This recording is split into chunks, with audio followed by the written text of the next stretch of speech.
So we know the issues, we know about energy, we know about the border, we know Joe Biden doesn't know what he's doing. We know all that, we get all that. But why do this? Why do this here tonight with Legacy PAC? Because there's a whole lot of people who have the passion to save this country who need help getting off the ground. The purpose of Legacy PAC is to save America. That's our mission. That's what we really want to do because America is worth saving. I am by trade, I'm a cybersecurity engineer. Okay, so this is my first run in politics. We need more conservative Republicans standing up and fighting for the Constitution. We're an America First PAC, and we want to promote and help our up-and-coming candidates, and we're going to be holding the line for President Trump. I joined the Army at 17 years old. My first day at my first unit, which was 25th Infantry, was September 10th, 2001. So the next day was 9/11. And I spent about a total of a decade between Iraq and Afghanistan in country. So my country means everything to me. When I realized that if people like myself who don't want to be politicians don't start stepping up and taking these seats, that nothing's going to change, then I said, okay, I'll do it. Who deserves to lead the people of this country more than those who serve this country? So I'm behind every one of them. So let's make sure we get more veterans into power. I'm all for it. Remember why you're involved. We have to make sure people remain humble and not engage in self-glorification. You are here for one reason, and that is to save the country. Period. End of story. And for those candidates who are looking uphill and wondering how, keep your head down, focus on the target, and outwork everybody. And I promise you, you're not gonna lose. You're either gonna win on election night or you change the game on election night. So God bless you guys. Thank you so much, Legacy PAC. Thank you, Legacy PAC.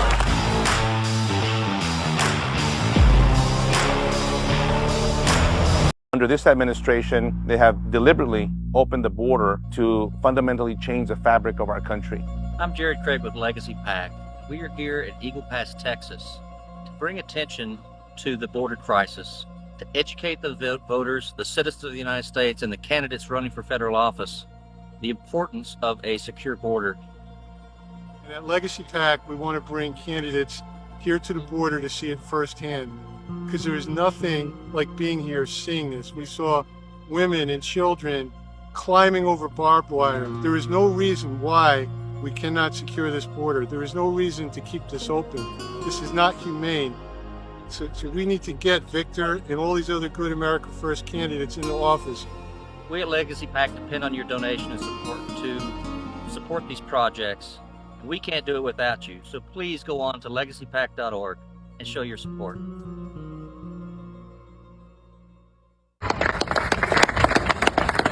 And Stan, where's Stan? Stan is with Veterans for Trump. Thank you, Martha. Thank you all. We're honored. I know there are so many organizations represented here today. We're sitting here tonight, but you're going to do very well. And I just had somebody write down, first of all, James and Sarah Pritchard, thank you very much. Yes. Great job. Thank you. We appreciate all the help. Stanley and Donna Fitzgerald. Right here, sir. Thank you very much. It's great. It's great that you're with us. Mike Acton. Hi, this is Stan Fitzgerald with Veterans for Trump, and I'm here with Darren Bailey, who's running for Congress in Illinois. How are you today, Darren? Oh, I'm doing great. Thank you very much for this opportunity to have a conversation with you. Well, we appreciate you talking to us, sir. Darren, can you tell us a little bit about your background, please? Absolutely. I'm a lifelong farmer. All I've known is hard work. I served for 17 years on our local school board. My wife and I continually served in church leadership. 8 years ago, we actually started a private Christian school, Full Armor Christian Academy. And then again, I have 4 children, Cindy and I do. We have 13 grandchildren. I have never really been interested in politics. I've spent most of my life being frustrated at government. And then one day, a little alert went off that said, "Hey, a government of the people, by the people, for the people demands something. It demands the influence of the people." So, in 2017, my state rep, and that Cindy and I had helped get elected 14 years earlier, began to support a 32% tax increase measure in Illinois. It just randomly ran across my radar. I called he and my state senator in Southeast Illinois. I will contend the most conservative district in the nation. And they were. I began to realize after a few conversations that the swamp then had kind of got to them, and they were supporting something that they knew their district didn't support. I started sharing stuff on Facebook, and that influence exponentially grew to where people were coming to me and saying, "Why don't you be our state rep?" I said, "Absolutely not." But with my wife's backing and with the prompting of we believe this is our mission field, I ran for state rep. I was outspent 10-1. The whole establishment here in Illinois stayed behind my rep. We won that race 60-40. I served my first term 2 years. I was very, very vocal. And during that time, we had a lot. During that time, we even had, with the Quincy Veterans Home, we had issues here in Illinois that was being addressed by our first term Democrat Governor, J.B. Pritzker. I've been to those places. I put on press conferences. I raised awareness. That's what I do. I also sued J.B. Pritzker in May of 2020 because of the COVID lockdowns. And by the grace of God, we won that lawsuit. So many businesses and churches opened back up while he was trying to shut them down. I stood up against the mask mandate when we were called back into special session, and our desk, there's a whole nother story about that. I wasn't just being radical. I said, our desks were stationed 10 feet apart. They rented the Boss Center, a big stadium, to have a special session in. And when I was asked to put my mask on, when several other representatives that didn't even have theirs on yet, I told them, I said, "Listen, if somebody comes over here to my desk, or if I have to get up, I'll put my mask on, but we're 10 feet apart. CDC says, 6 feet's enough. And as a matter of fact, they were saying 4. That wasn't good enough because I had been vocal against all this. I was kicked out of session. And so items like that kind of began to build the prominence. People felt hope in Illinois. My state senator, who also supported this 32% tax increase, he decided to step down. I was looking for someone else to take his place. I believe in term limits. I was going to term limit myself to 10 years in the House and go back to the farm. The people of our area came and said, "Be our senator." We ran. The establishment put someone up against me again, spent big money. We won that primary with 90% of the vote. Again, term limit myself as a state senator. I've been very vocal, standing up, pushing back. And when the governor's race came around, a lot of people across Illinois, we had been invited across all of Illinois, called reopening tours, and we'd encourage businesses to reopen. So I had a name brand in Illinois. And we received some data, and I believe it's good data here in Illinois, that suggested if 60% of all registered voters would show up and vote, that we could win.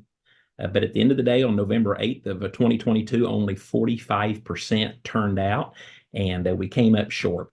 So I understand that, and I went back to the farm, and there was just something missing with Cindy and I. There were people out there encouraging us to do something. There was no need really to go back to Springfield, because in Springfield, Republicans are in the super minority. And it's going to be several years before we get the situation turned around. I've already raised the awareness. I think my job's fulfilled there for the time being. Then I went to Congress okay, let's check DC. I am dear friends with Mary Miller. I served with her husband, Chris, and we were elected as state representatives at the same time. I went to conservativereview.com and I began to do my research on the bills that they grade. And I had no idea, but I was appalled to see my congressman for the entire 12th Congressional, the entire southern third of Illinois, have a 50% voting record. I was absolutely appalled. And Cindy and I both agreed that right there's our target. So as I then began to explore the bills and the issues, many of which involved our active military personnel, the continued vaccine mandates, many of which contained Second Amendment infringements with bills that he has supported. And, I'm very pro-life. He calls himself pro-life, but his voting record does not reflect that. So I believe in accountability, and I am not afraid to stand up. I support Trump 100%. I was an alternate delegate in 2020. I supported him in 2016. My opponent is on record as supporting John Kasich in 2016. As a matter of fact, when John lost, my opponent, Mike Bost, boycotted the Republican convention coming up. So as a congressman, my opponent, if he's such a President Trump fan, he could have been a delegate in 2020, but guess what? He wasn't. But not only was he did he decide he wanted to be a delegate in 2024, but I was also a prominent name that was issued here in Illinois. Our petitions, they were not available. They were supposed to be available October 1st, 1 month after everybody else's. Our petitions were not available until November 1st, 1 week after I was finally named as a Trump delegate, because he tried fervently to keep me off. And the Trump team themselves, we believe, got involved and got me on. So that's my story.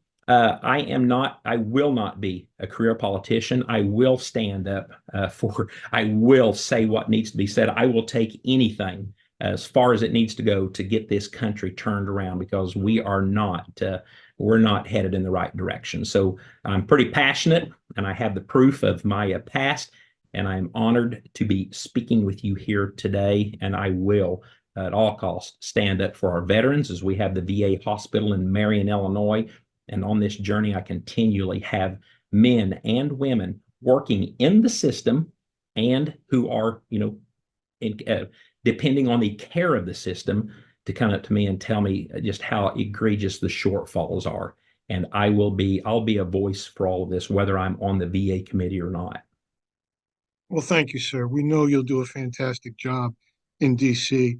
And before we close, I did want to ask your thoughts on the Banana Republic persecution of President Trump. You support Trump. He supported your race for governor. What do you make of the weaponization of the DOJ and even some state prosecutors towards our president? I stand against all of it. I am very vocal against that within my realm of influence. And I always have. I've never backed down, even running for governor and getting the votes of our friends in Chicago, many of which think much differently than I do. Even then, I was encouraged to kind of back off and water down that conversation. And I would not, and I will not. It is wrong. Our republic is at risk. And the brave men and women that served our country, you didn't fight and serve for what we're suffering under now. And by the grace of God, the wisdom of our founding fathers to write a document, or this Constitution, that allows for the people, if they so choose, to stand up and push back. And that's exactly what I'm doing. I stand 100% with President Trump. I stand 100% against all of this nonsense. I think it's a war of attrition, really probably aimed first and foremost at keeping him from winning the Republican nominee. And I'm standing right there shoulder to shoulder with him to make sure that people understand he is our only hope. Well, thank you, Darren, for fighting for the president. And we've been watching your fight for years. We see all the good work you're doing. And our board immediately voted unanimously to issue the endorsement for your run at Congress, sir. So wow. Congratulations. You have our full. Thank you. Thank you. You're very welcome. That's huge. And Darren, where can people find your website? Absolutely. My website is Bailey, Bailey, for Illinois, FOR, Illinois.com. Please check that out. You can donate. We've got a pretty cool store. You can find out more information about me. My email is Darren, Darren, at BaileyforIllinois.com. We have a very active Twitter account. It's Darren Bailey IL. And, for Southern Illinois, for my influence right now at this moment, most of my action takes place across Facebook. So look for my certified page, Darren Bailey. And please like that page, get involved, and you'll see that we've been blessed to be part of an amazing movement here in Illinois that is gonna take us to DC. I believe so, sir, and we look forward to the great work you'll do for our country.